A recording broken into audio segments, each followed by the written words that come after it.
it just seemed to me, and we had it confirmed by our Financial Post reporter just a few moments ago, that if the cannabis industry is in really bad shape in terms of the retail level, that is, giving people a good product and giving people variety and giving people good service, all those basics, if that's not happening, maybe it's because the government licensed people who didn't really know what they were doing in business and decided that maybe some of the people who were doing the business in the so-called gray market, well, they shouldn't be eligible. So whatever we want to think about the morality and the ethics of the gray market versus the people who were obviously not in the gray market, it just seems to me, and pardon me if I use hockey, I'm just a Canadian, and hockey's always my easiest way of doing a metaphor and doing imagery. It just seems to me that if we're fielding a Team Canada hockey team, whether it's the men's team or the women's team, generally we're going to take people who know how to play hockey at a high level. And here it seems to me that if you take the hockey example, if the government was running a Team Canada and competing in the Olympics, if the government were involved doing the same thing that it's been doing in cannabis, we would actually put people on the team who can't even skate. And of course, that would make us losers, which is, I think, what the industry is right now.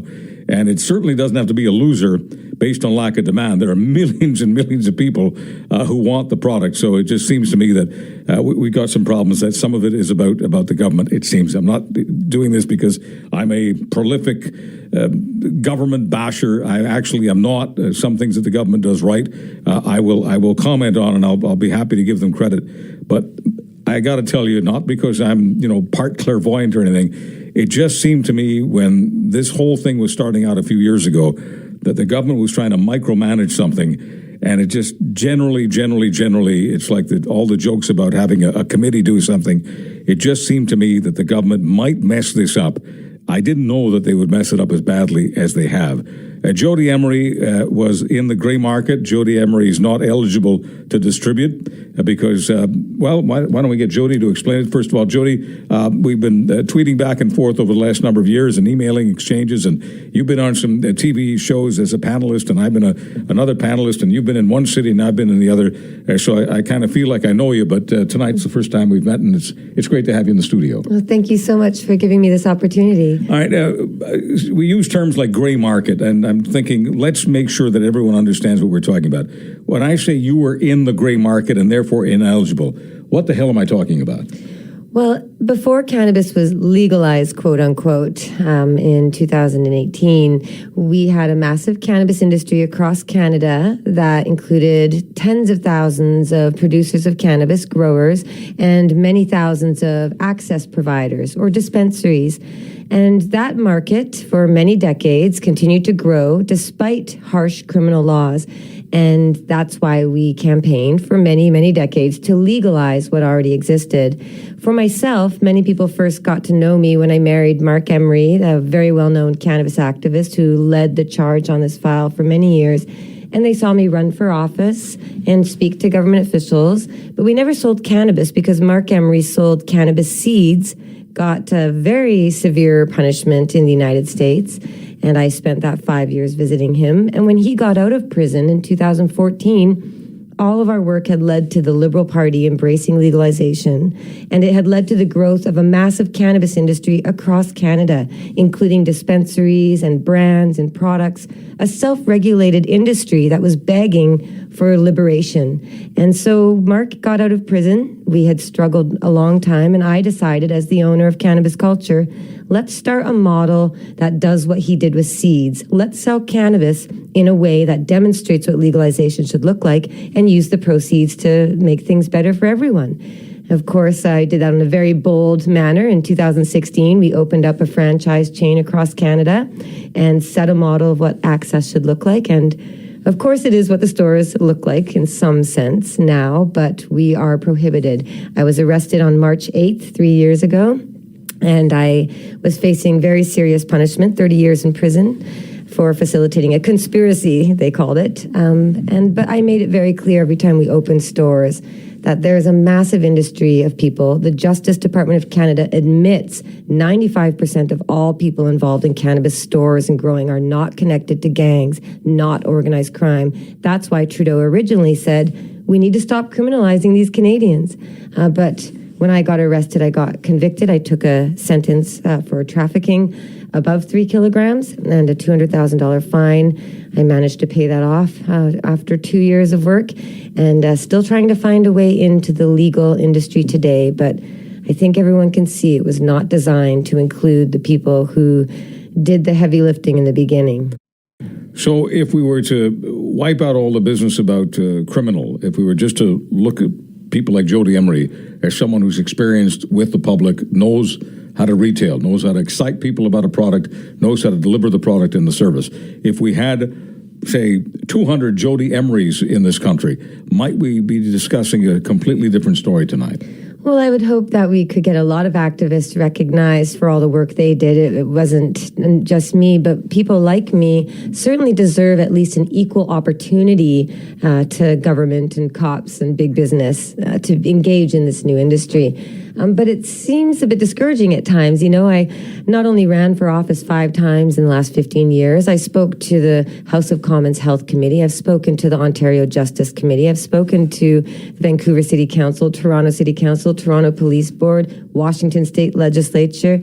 I've presented a lot of information to help make things better in terms of justice and liberty and the taxpayers' benefit. But it seems everything I recommended, they went the opposite way. So I'm almost tempted to say we need a really harsh war on drugs just so they go the opposite way. Right. But what concerns me most, though, is not so much myself, but every day I hear from people who are being fired from their jobs or evicted from their apartments or punished in some unfair way because of the ongoing demonization and stigma. But the government of Canada, the Liberals, when they started planning legalization, they put a police chief in charge, like a police chief who hates cannabis. And the police for years... Are we talking about Blair? Mr. Bill Blair. Okay. And the police said for years across Canada, don't legalize it too fast. We need to figure things out. And I would say, well, what do you need to figure out? You're not going to be arresting people anymore. Go focus on crimes with victims like fraud and theft and assault, murder. But unfortunately, a huge amount of police work in Canada is devoted towards cannabis. And so when the federal Liberals started planning legalization, they replaced 8 federal offenses with 45. They increased the maximum sentence from 7 years to 14 years. And Trudeau, who once said the Conservatives were wrong to spend $500 million on enforcement, increased the budget federally at least another $250 million plus hundreds of millions across Canada, and that is costing taxpayers to continue a failed policy of criminalization, to crack down on an industry that deserves to be legal, and to waste our time and money trying to prop up a few select companies that are run by those who are already very well-to-do and don't need any assistance, whereas legalization was meant to liberate this economy and help it grow. And it was a self-regulated economy begging to be legalized, but the government has created all new enforcement units and the community safety unit in BC, 44 full-time cops. Where's the 44 money laundering cops? Or where is the investigation into missing and murdered Indigenous women? But the government is now in the business of selling cannabis.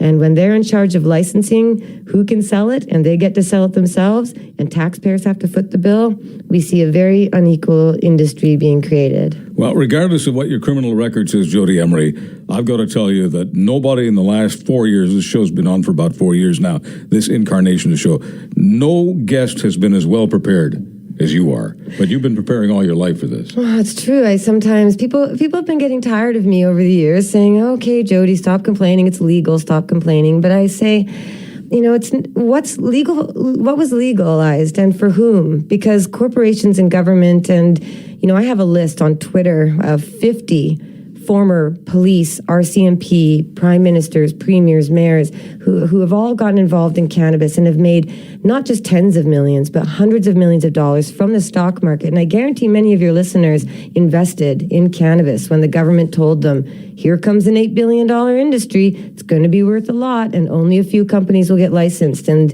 Canadians trusted it, they put their money in it, and they got robbed. And now these big companies are failing, but it was all by design. It was a 7-year plan to cash in and cash out, and investors and taxpayers and the cannabis industry, the grassroots industry, and even the new industry, we all suffer for it. So people who say doubled their money, in some cases tripled, depending on how far back you go, by buying something, I'll just use something basic because I'm just looking at my iPhone here. Apple, people who made a lot of money in Apple, who invested the same amount of money in cannabis stocks, did not make Apple kind of money. They lost money. And quite frankly, what happened is a lot of people got in early and got out early. And you can find, again, on Twitter, I document a lot, the Globe and Mail, a lot of newspaper outlets have recorded this.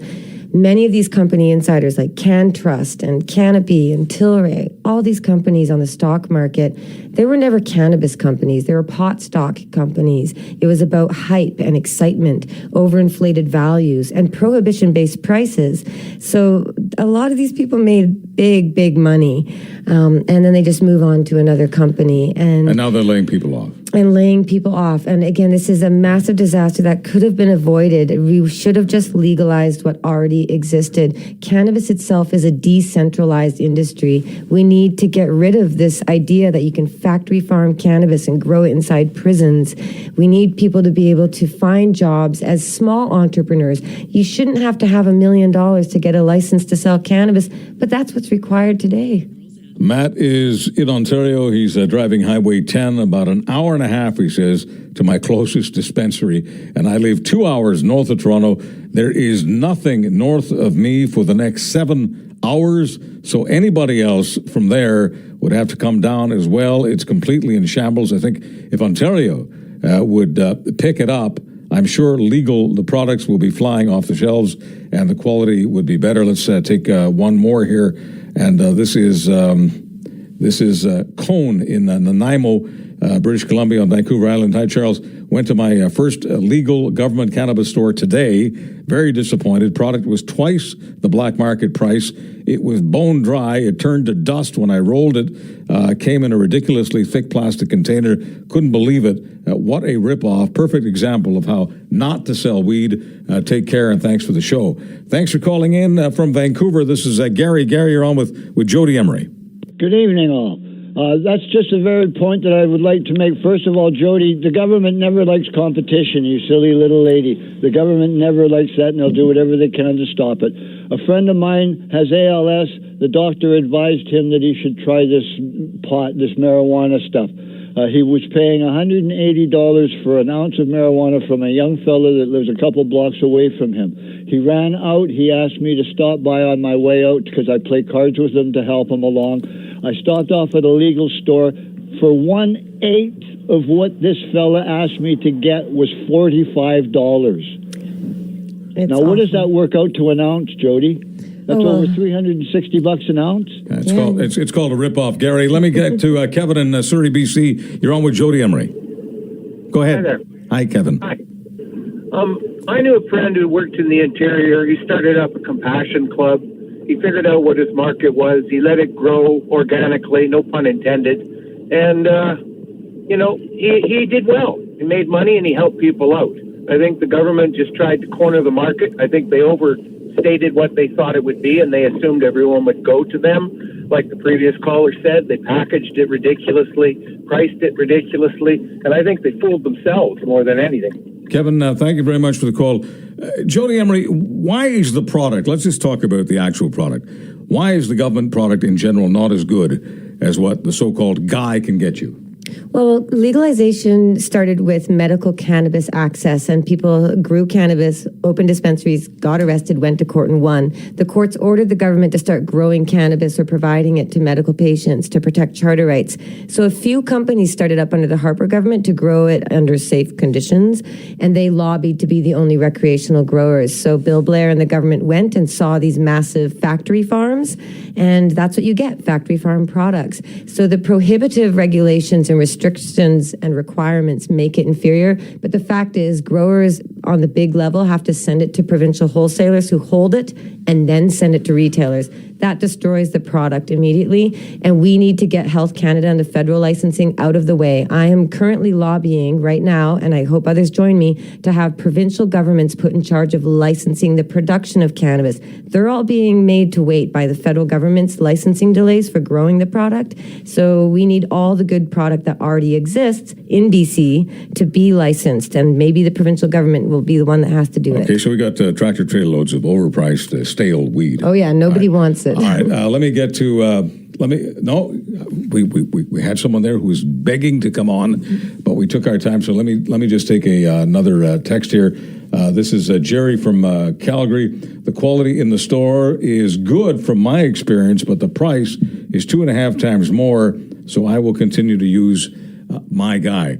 Has the legalization of marijuana given the country what it's wanted, which was, I think, good pot at a good price and easy to access? Some people say none of those boxes are being checked off by the current system.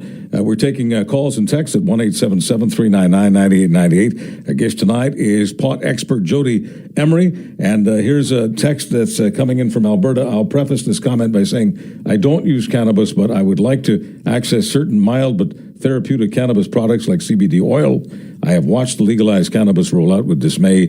I felt that it was going to happen exactly the way it did. I admire Jodie's claim and always professional demeanor. I think he means calm. I admire her calm and professional demeanor after fighting so long and hard for legalization only to be treated so unfairly and dismissively. The whole thing has been a travesty and unbridled government greed. Hang in there, Jodie. I applaud your bravery.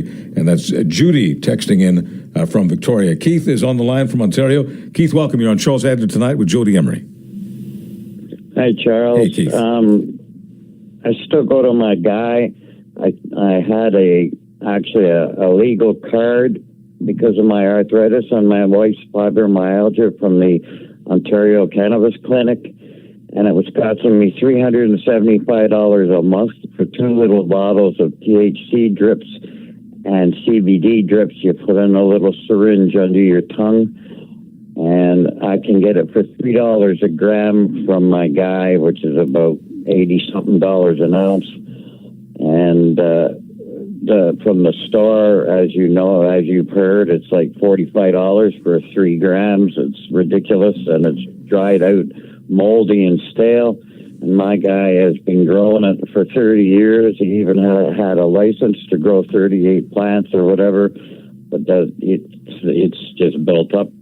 Keith, from my perspective, just listening to Keith, it feels like, and I'm just making a moral judgment here, not a legal one, but when the prices are at criminal levels, and this whole thing was about taking criminalization and criminals out of the business, it just seems that to the Keiths of this world and everyone who cares about them and loves them, there's a massive amount of hypocrisy here. Oh, there are so many people suffering, and this is why I'm so passionate and so upset. It's because people do write to me, and they've lost the access to the cannabis medicine they relied on. Their children are having seizures because they can't get the oil. The dispensaries are being shut down, and these are trusted providers who, again, were begging to be legalized and begging to be licensed, but the government won't allow them.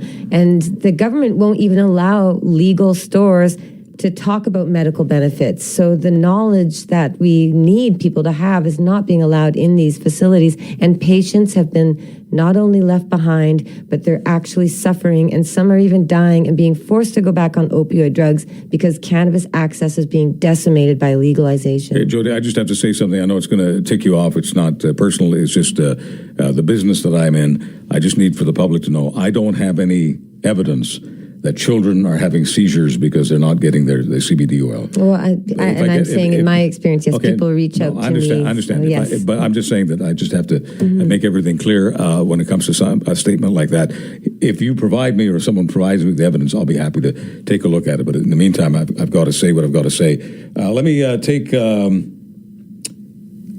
Let me hang on. No, I read that one. So what I'll do here is simply ask Jodie a question that I think a lot of people are asking themselves. Do you think at some point the government assesses what's happening? And remember, one thing we haven't discussed, and to me, it's as far as government is concerned, it's the elephant in the room: revenue. Much of this was about the government getting a lot of tax money. It's easier to get tax money when people are making a profit than when they're not making a profit. Do you think the government at some point reassesses, does it differently for a whole lot of reasons, but one central reason is they're not making the tax revenue they thought they would? I hope the government will wisen up to this. I have big concerns that the provincial bodies in charge of cannabis are also the ones in charge of alcohol sales. So they're concerned about losing alcohol use to cannabis users, and that's why they wanted to corner this market. But the taxation is so excessive and so extreme that government should have just allowed all of the pre-existing dispensaries and business operators to get legal, get licensed, pay your basic taxes. But the government is implementing sin taxes. They want to treat cannabis like it's harmful to society. But we have lots of evidence from the past and more every day, more studies coming out showing that cannabis use is good for public health. It reduces alcohol use and opioid use. So that's a public health benefit. And if the government just stopped spreading all this fear-mongering about cannabis, we wouldn't have so many problems. If they embraced it, the industry could grow. I understand it's politics. The Liberals didn't want to be accused by the Conservatives at a federal level of putting this drug out there, and they were accused of it anyway. But the Liberals really should have taken this legalization leadership moment as an opportunity to say, cannabis criminalization has failed. No matter how much money you use, billions of dollars, trying to eliminate this industry, you can't. It already exists. It exists no matter what. So why not just legalize it and license it and allow it to exist? So here, let me ask you a political question, because you spend a lot of time for all these self-evident reasons on politics. So let me take it away from the product and the service and everything that we've discussed and go right to the politics.